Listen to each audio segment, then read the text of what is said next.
Welcome back to the channel, everyone. Today we are working on a build that is a little smaller, a little magical, and honestly, a little bit emotional. We are diving into the LEGO Harry Potter Dobby the House Elf set. It's set number 76421. This is actually a significant set because it's the first time we've ever received a proper brick-built version of Dobby at this scale. He comes in at 403 pieces, and the design promises posable ears, head, and arms. But the real draw here, beyond the figure itself, are the iconic accessories included. Aunt Petunia's floating pudding cake, and of course, Tom Riddle's diary containing a very specific sock. It promises to be a fun, relaxing build, so let's get into the construction of the bravest house elf in the wizarding world. We begin with Bag 1, which focuses on building the core structure, the main torso, the legs, and the hands. As the pieces come together, you'll notice a lot of light nougat-colored bricks. This is currently LEGO's go-to color choice for skin tones on licensed characters like this. The internal structure is actually quite clever. It utilizes a lot of snot techniques, studs not on top, to create a very solid central core. This is necessary to eventually attach the plates that form the pillowcase tunic he wears. Early on in this stage, hinge joints are integrated for the shoulders and hips. This is key. Dobby is a very physically expressive character in the films. He's always nervously wringing his hands or jumping around in excitement, so having good articulation in these joints is essential for the final model to feel authentic.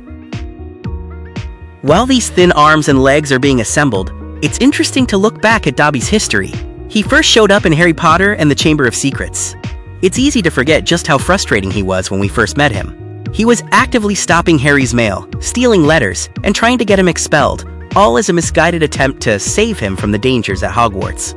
He really was the ultimate agent of chaotic good, right from the very start.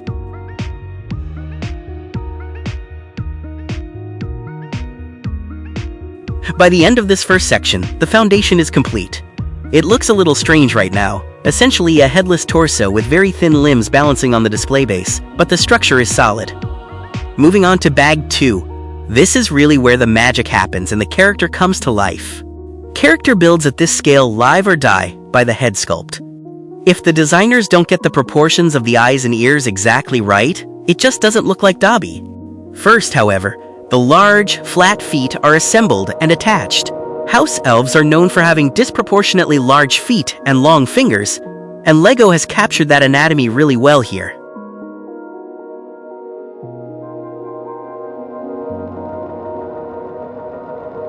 The head itself is a surprisingly dense little build. It involves building outwards in almost every direction around a central core to achieve that rounded, slightly alien skull shape that Dobby has. Speaking of his appearance, in the books, J.K. Rowling specifically described Dobby as having enormous, green, tennis ball-sized eyes.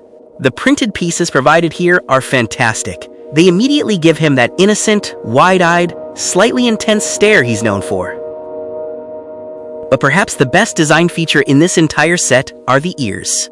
They are attached using ball joints, which is perfect. This design choice allows you to pose them drooping down sadly when he's punishing himself, or perked up sideways when he's alert or happy.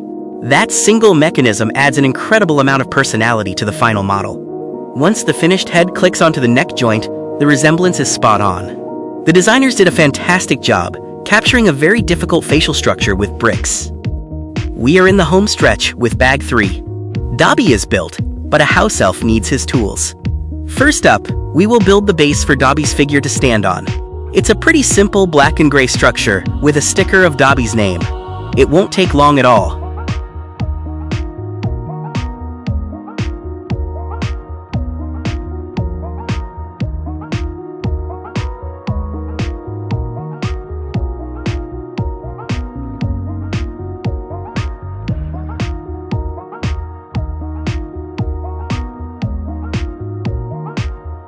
Next, we build Aunt Petunia's masterpiece.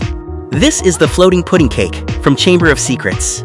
Dobby famously levitated this dessert and dropped it right on Mrs. Mason's head to ensure Harry wouldn't be allowed back to Hogwarts.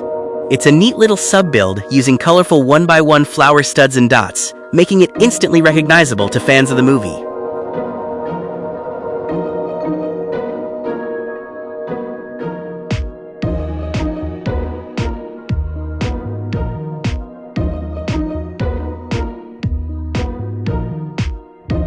And finally, perhaps the most significant object in Dobby's entire life, Tom Riddle's diary. It's a simple, sleek black book build with an opening cover. But tucked inside is a small, unassuming gray tile. This represents the crusty old sock that Harry tricked Lucius Malfoy into giving Dobby. That moment where he cries out, "Master has presented Dobby with clothes. Dobby is free," is easily one of the top 5 emotional moments in the entire Harry Potter saga. It's the precise instant Dobby went from a tragic victim to a free hero. The model is designed perfectly so that his hands can clip onto the book, holding it open while he gazes down at the sock. And there he is, the completed Dobby the House Elf. As a display piece, this is fantastic. The articulation in the head, ears, and arms means you can change up his pose constantly. He looks great holding the cake, but for most fans, he's always going to be displayed holding that sock. If you're a Harry Potter fan, this set is a wonderful addition to a collection. It's a quick, satisfying build that packs a huge emotional punch without taking up too much shelf space. Thanks for joining me on this build. Dobby is free.